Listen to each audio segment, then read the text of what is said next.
Welcome, everybody, to another great episode of the Alford Sports Talk Show. I'm Alan, and today we have an outstanding guest for you. We have none other than Hall of Fame broadcaster Charlie Neal joining us right here on the Alford Sports Talk Show. That's right, we have the Hall of Famer Charlie Neal joining us. We're going to have an outstanding show for you. And before we get started, let me go ahead and bring on our great sponsor, Chef G's Florida Barbecue Sauce. So delicious and addicting, you may need a support crew. Feel free to visit Chef G's right here in beautiful Tampa, Florida at 301 South 22nd Street. If you can't come down to Tampa, that's okay. Visit Chef G's and any of the 4 delicious flavors right at flbbqsauce.com. Again, it's flbbqsauce.com. Can't go wrong with any one of those great 4 flavors. So go ahead and check that out. And we're going to go ahead and bring the Hall of Famer Charlie Neal himself right now. Let's go.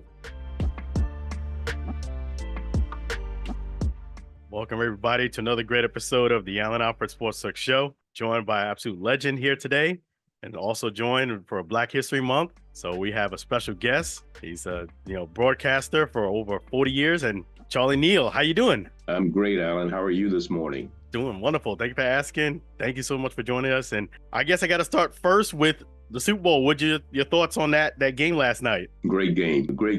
And of course, I was, I rooted for Kansas City. I'm a Patrick Mahomes fan, and one of the things he was able to do was use his legs in the end. That something that he hadn't really done throughout the game. Although he did lead the team in rushing, I think he had 60-some yards rushing for the game. But those 2 big plays on that 4th and 1, and then he scrambled again when it looks like he was under pressure and picks up another first down. Those were 2 big plays in my mind. Yeah, I mean, it's just amazing how he's able to, in these big pressure moments, everybody's nervous, but he stays the course and wins the game and shows why he's so special. In your words, what makes Patrick Mahomes so unique and so special? His ability to be able to do that, to see the field, to read the defenses and understand, even though he hadn't had a great game up to that point till late in the contest. First half, he was, not that he was terrible, but the defense they were working on that offensive line of Kansas City. So he didn't have a lot of opportunity and didn't get a lot of chances to do what they needed to do. But he came through when he needed to, and that's the key. And Brock Purdy, not taking anything away from him, I thought he played a whale of a game. Just some situations he just wasn't able to convert down the stretch. Didn't get the touchdown in that overtime. They had 2 plays I thought made the difference for San Francisco.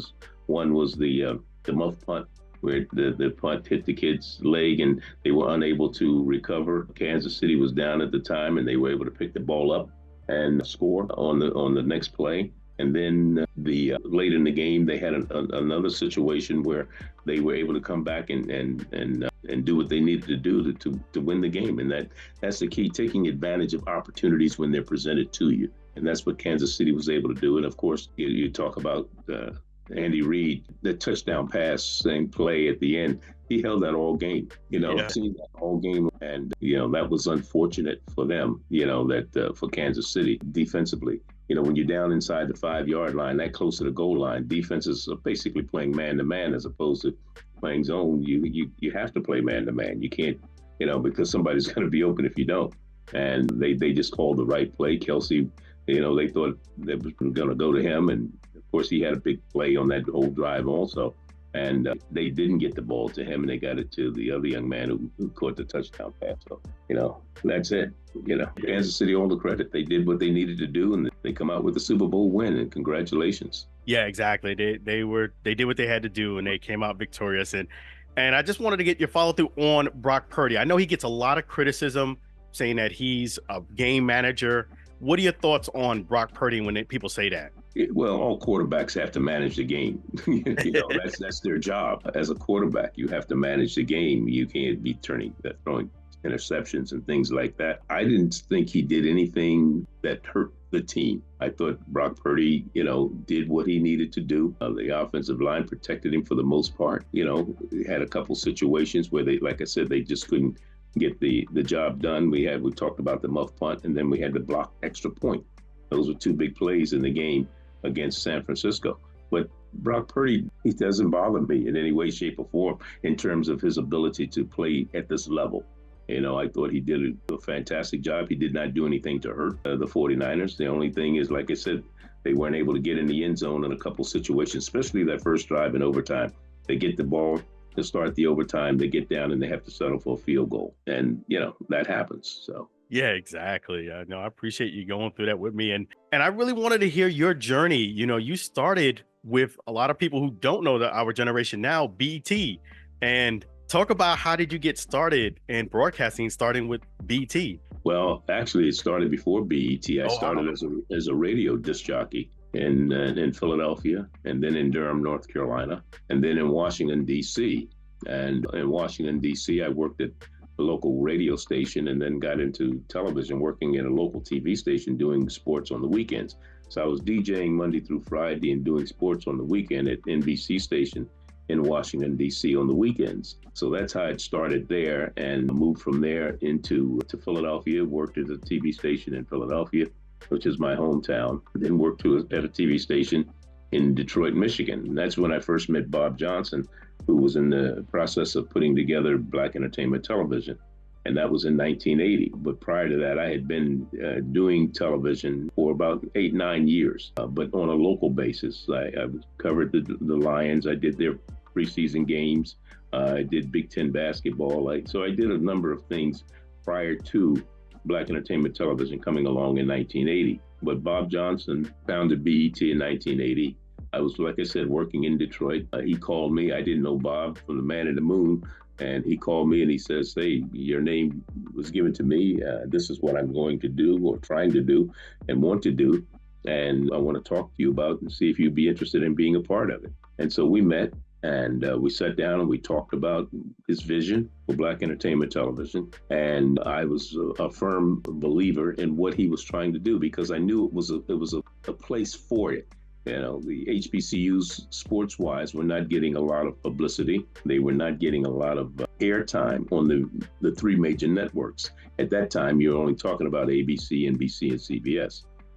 Fox was not really a player at that time. ESPN was just coming into existence at the same time BET was being founded. So again, the avenues for HBCUs to be recognized and displayed on the national screen was very limited. So every now and then you would maybe get a game a year, maybe Grambling and somebody would play in a game, or Morgan State, but that was about it. So BET had a place. There was room for what Bob Johnson had envisioned, to try to get some exposure sports-wise to historically Black colleges and universities, and other programming that BET had other than sports. They had kids programs, they had Our Voices, they had Bobby Jones Gospel. They had the Donnie Simpson and doing the show that he was doing, playing music videos. So there was a variety of different things going on, but my side of it was the sports side of it.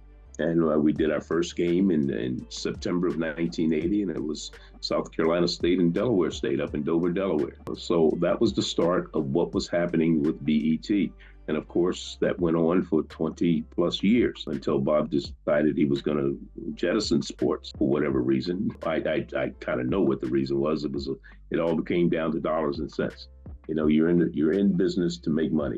And when it became a situation where he could, even with Video Soul, the show that Donnie Simpson was doing, even when they were deciding to get rid of it, it made, from a financial standpoint of view, from a business standpoint of view, to Bob Johnson, it made sense to get rid of those programs, because why do I need to pay a disc jockey or a person, a Donnie Simpson, to come in and talk and introduce a music video when I can get them for free, the companies, the record companies, and those videos are going to be sent to me anyhow.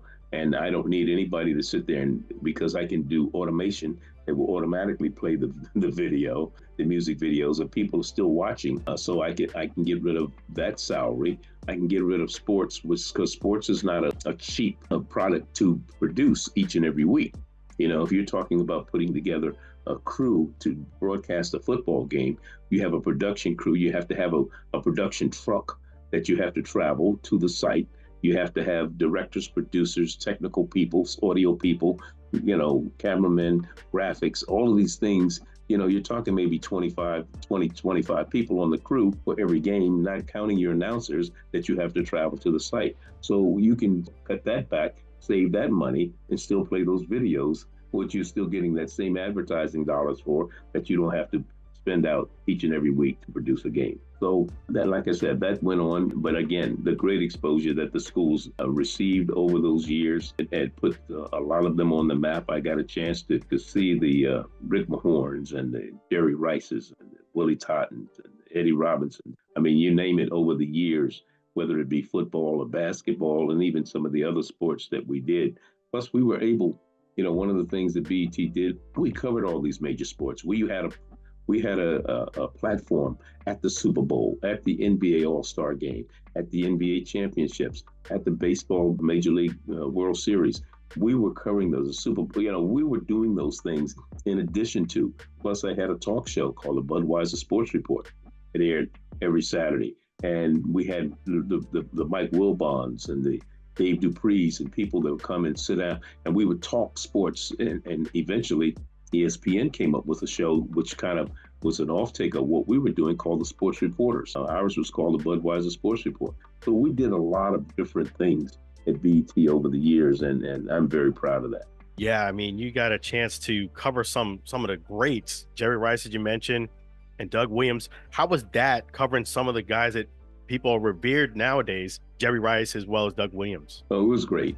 I did Doug's last game when he was in college, the Bayou Classic, Southern and Grambling. We got a chance to cover him as he played in the Super Bowl. And today we're friends. Jerry Rice was a phenomenal talent. A number of Pro Football Hall of Famers got a chance to cover. Aeneas Williams from Southern University. I got a chance to see him in his playing day. You talk about Bobby Phills in the basketball, on the basketball side. Avery Johnson, got a chance to cover them when they were playing at Southern University for Ben Jobe. So again, it was just a matter of not knowing at the time where this talent was going, but you saw it was there. It was just a pleasure to be able to sit there and see that week after week after week, and watch a Jerry Rice or watch Avery Johnson or watch a Bobby Phills, or I mean, the list is endless. I forget half the names of people that I've covered. It's been so many over the years, because again, we're talking about with BET starting in 1980. This is 2024. So we're talking 44 years, almost 44 years that this has been happening. So, and I've watched a lot of these young people, grow up. And I mean, even when I was working in Detroit, I just was sad to hear that young man that I covered when his college days, Earl Curitan, played at the University of Detroit and went on to play with the Pistons and a couple of other NBA teams, passed away last week. And again, to see these people, grow up and had a part of it. I did games when Dick Vitale was coaching at the University of Detroit, and met him when he was early in his coaching career. So again, I've had a pretty solid career, and had a chance to rub elbows with some great people. Yeah, I mean, that's just phenomenal work you've done over the years, and it's exceptional. In fact, what do you see as far as the HBCU sports now? How do you view the HBCU situation at this point? But one of the things that HBCU sports has done, it has brought an awareness to the general viewing audience. So much so that, and I'll go back to 2005, when BET decided they were going to go away from sports. It was the birth of ESPNU. ESPNU came along in 2005, and they recognized, that is the powers to be at ESPN, the need to continue that type of exposure for historically Black colleges and universities on the sports side. I was hired by ESPNU. I did the first ever football game on ESPNU.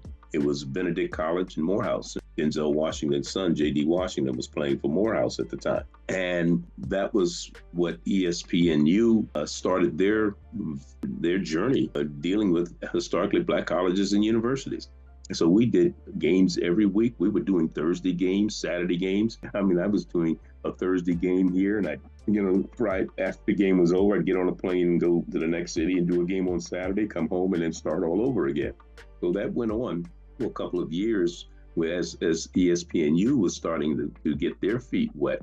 And they understood the importance of continuing that exposure for historically Black colleges and universities. Till today, they still are still involved with HBCUs, but then again came along this HBCU Go, which is a brainchild of Curtis Simons, who was an executive vice president at BET when I was there, and of course Byron Allen, who owns the Allen Media Group, who came along and put the funds into making sure HBCU Go was viable. And so that's where we are today with HBCU Go and ESPN. Between the two, doing those particular outlets are the ones that are giving exposure to historically Black colleges and universities. To so much so that, I mean, this past year in football, ESPN, HBCU Go broadcast 23 football games in this past football season. They're doing 32 basketball games this year. The first year we did 61 basketball games. So plus we have some spring sports that are tied in there with some tennis and some baseball and some softball and things of this nature. So again, it's important. The schools understand it. The commissioners are on board with it. And they've signed deals with HBCU Go, in addition to what they have going on with ESPN, to make sure that their schools within their conferences, being LA, SWAC, and the SIC, are showcased on some of those networks somewhere. Because it's important that the message is out there, and we have some great players playing at these particular schools, playing today, played last week, played last year, and will be playing in the future. So that's very, very important. Yeah, it is, to keep that tradition going. And you're a person who, you mentioned your journey, how it first started, and it took a while before you got to that opportunity with BET. You obviously are a person that takes advantage of opportunities when they're provided to you. Can you tell the younger generation how they should have a mindset when an opportunity is presented to them, that they go ahead and capture it? Well, one of the things I always say to people, especially those who are trying to get into the broadcasting field, is take a job, no matter what it is. If it's sweeping the floor, you're inside as opposed to knocking on the door. Because when you're inside, at least people know who you are or know something about you, and you have some contacts, some inner contacts. When you're outside knocking on the door, you don't know if it's going to open for you. But if it opens, take whatever they offer you. Take an internship, whatever they want you to do, running errands, whatever it may be. But when you're running errands, I was watching, for example, part of the Super Bowl pre-show yesterday was a feature on Brent Musburger, and it was called You're Looking Live. And when I saw a young man on that, his name's Lance Barrow. When I worked for CBS for a couple of years up in New York, back in the early 80s, after BT started, I went to New York and I worked at CBS in New York from 82 to 85, and CBS Sports. And Lance Barrow at the time was a broadcast associate, like a young man just coming out of college, go do, a runner, do what you need to do, go for example. Lance Barrow rose to be one of the big wheels at CBS Sports. So this is what I'm talking about. I happened to see him on that feature at the Super Bowl pregame feature. And this is what I preach to young people. Take advantage of whatever opportunities present themselves to you.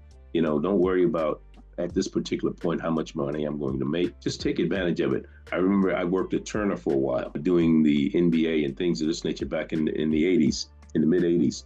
And one of the things Ted Turner did, he hired a lot of young people out of college. They weren't making any money, but they got the experience. And, he knew they were only going to be there a year, maybe 2 years at the most. And they were going to take that experience that they gained from being there, and they were going to run with it and go find themselves a job that was going to pay them something decent. But coming out of college, a lot of young people are looking for that opportunity. So that's why I say take that opportunity. Most people are not going to come out of college and get that job, that top paying job right away, but take advantage of whatever it may be that's going to put you in position to make the big dollars down the road. Yeah, and that is really some great advice. And that has led to you getting a very extremely prestigious award, the NFF, National 2023 NFF. You got the Chris Schenkel Award, and talk about that experience. Well, it was great, to be the first African-American to receive the award. Chris Schenkel, first of all, was a great broadcaster for many, many years at ABC, covered all the sports. and to be honored by, with his name was quite humbling. But the experience was great because there were so many great people there at that award, former college players. I got a chance to rub elbows with some of the great people that played the game. Archie Griffin, and people like that. I mean, from Ohio State, a two-time Heisman winner. It was just an amazing weekday event. It was held in Las Vegas. And, it was just fantastic to see Marcus Allen and people of that nature. These were people who made their mark, did great things as football players on the collegiate level. And just to be there with them and to be there with some of the people who were this year's candidates for the Heisman Trophy, getting their awards as scholar athletes, because again, the award, there were a number of awards given. One was the one that I received, the Chris Schenkel Award. Then there was the Hall of Fame for College Football Hall of Fame. And then there was the Scholastic Student Athlete, because they recognize young athletes who not only excel on the football field, but excel in the classroom as well. These were also young men who had grade point averages of 3.5 or better. So this is the type of event that this NFF has every year. And to have it in Las Vegas was just fantastic. Yeah, it is. I mean, that is remarkable. It is Black History Month. What are your thoughts on you being the first to get that award ever? Well, and I'm saying I was very fortunate to be the first, because there's some great, and they're giving it to people who made their mark as announcers in college football. I think Gus Johnson probably somewhere down the line will get that award also. And me being the first, it was amazing. But then when you look back, there were not a lot of African Americans doing college football over the years to put themselves in position to receive that award. And when you look at some of the names of the people who won it over the years, you may not know them because a lot of them were local broadcasters or broadcasting for teams specific, or maybe somebody who broadcasts Notre Dame's games, or somebody who broadcasts Alabama's games, or somebody who broadcasts Southern Cal's games, as opposed to someone on a national level. But again, I think Gus Johnson might be the next African American to receive that award. I have no vote in it. I have no say in it, but I'm just thinking back of what he's been able to do broadcasting college football for Fox. So again, I'm humbled by the fact that I received the award, and then again, being the first African American. And again, I've been fortunate. I've had a couple firsts in my career. When I started doing television in Washington, D.C., I was the first African American on that TV station. They auditioned 3 African Americans because they were specifically looking for African American to do sports on the weekend. And I auditioned with Kurt Flood and Ron Pinckney. And out of the 3 of us, I was fortunate to get the job. When I went to New York working in television there, I was the first Black play-by-play person for CBS Sports. I did the same thing for Turner. And I've been very fortunate. The doors have been very, very much there for me and opportunities to take advantage of, and I was able to do that. Yeah, absolutely. That's fantastic. And it's a legacy that's continuing to grow. And I did want to mention, we have a mutual connection, Bruce Dunn, who's worked in broadcast media for 40 years, a long time. What are your thoughts about Bruce Dunn and what he's done in broadcast media? Well, Bruce is a friend, and I've known Bruce for a long time. Bruce started working with us when at BET. And of course, we know Bruce is a teacher. Bruce loves to teach. He works with young people, getting them ready for careers in broadcasting. In addition to his ability to produce, he was our producer for football last year. The first year, HBCU Go really put together a complete football schedule. He was a producer for the whole season for the games that I broadcast. And Bruce continues to do a fantastic job. And he also has worked with the students at Cookman University down in Daytona Beach. And he's working with some students at the high school level down in the Daytona Beach area. And he continues to teach. And I love his passion and, for the young people to get them on the right path to be successful in the career of broadcasting, whether it be sports or otherwise. Again, you see people making transitions from the news desk to the sports desk and vice versa. Like I said, get your foot in the door. Okay, so you get your foot in the door, you may be able to choose which direction you want to go and take advantage of opportunities as they present themselves. Yes, absolutely. That's great advice. And you got a Hall of Fame jacket. Tell us about that. Well, the Black College Football Hall of Fame, I'm a member of the Black College Football Hall of Fame. I'm also the chairman of the Black College Football Hall of Fame Committee. Doug Williams and Shaq Harris founded the organization 14, 15 years ago, and it continues to grow. They have the induction ceremony in June of each year down in Atlanta, and then they have the Hall of Fame Football Classic Labor Day weekend at the Pro Football Hall of Fame in Canton, Ohio. So that's a big event now as you recognize those who made their mark at historically Black colleges and football and universities in the sport of football, and recognizing those people, the Mel Blunts. They're in the Pro Football Hall of Fame, but how about the Black College Football Hall of Fame? And so how can you be in the Pro Football Hall of Fame and not be in the Black College Football Hall of Fame? So apparently you did something from a collegiate level to get to the NFL, the pro football, to be honored with that green jacket. And so that's very, very, or whatever color it is, a yellow or green, I can't even remember what color they were. Yellow. Yellow. Yeah.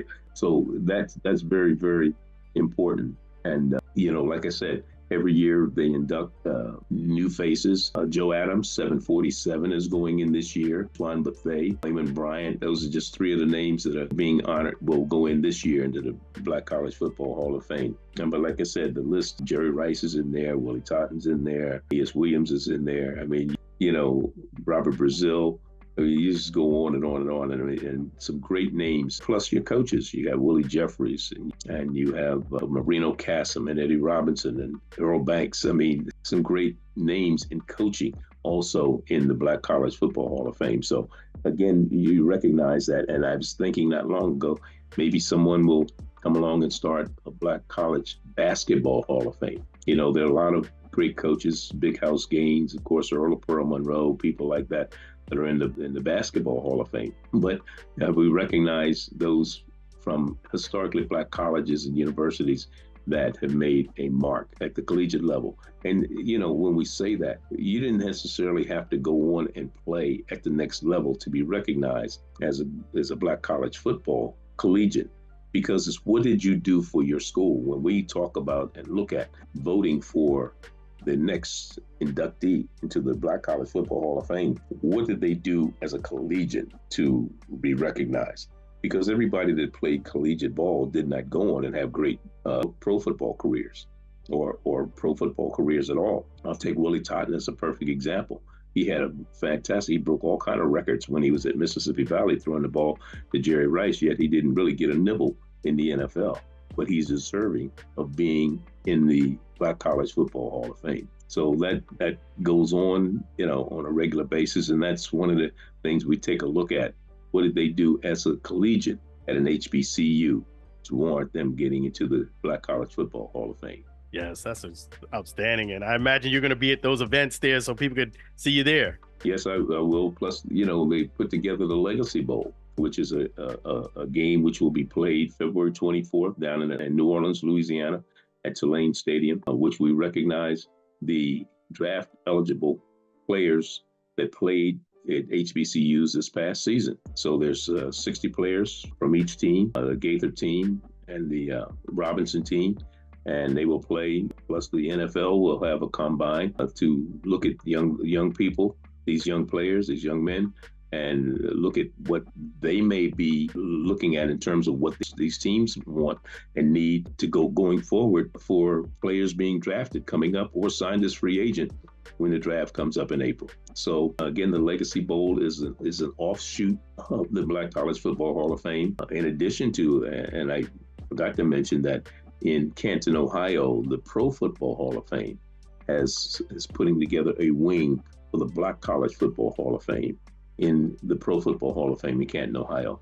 So Dave Baker, who was the former president of the Pro Football Hall of Fame, was a big proponent of HBCUs and what Doug and Shaq were doing.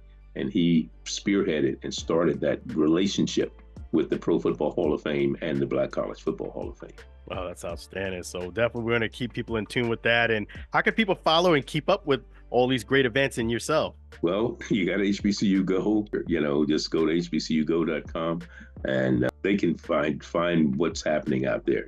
There's a lot going on. Go to the Black College Football Hall of Fame. You can find out what's happening there. They have their own website. They have the dates of the different events, whether it be the Legacy Bowl or the Black College Football Hall of Fame induction ceremony that takes place actually in Atlanta at the College Football Hall of Fame in June.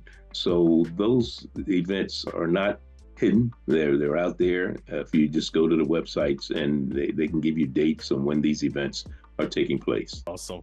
So definitely I'll make sure that people get those websites and also can follow you along your journey. And that's fantastic. We really appreciate the Hall of Famer joining us here, Charlie Neal, and definitely be healthy and be best. Well, thank you so much for having me, and you do the same, and great to be on with you. Thank you so much. God bless. Thank you.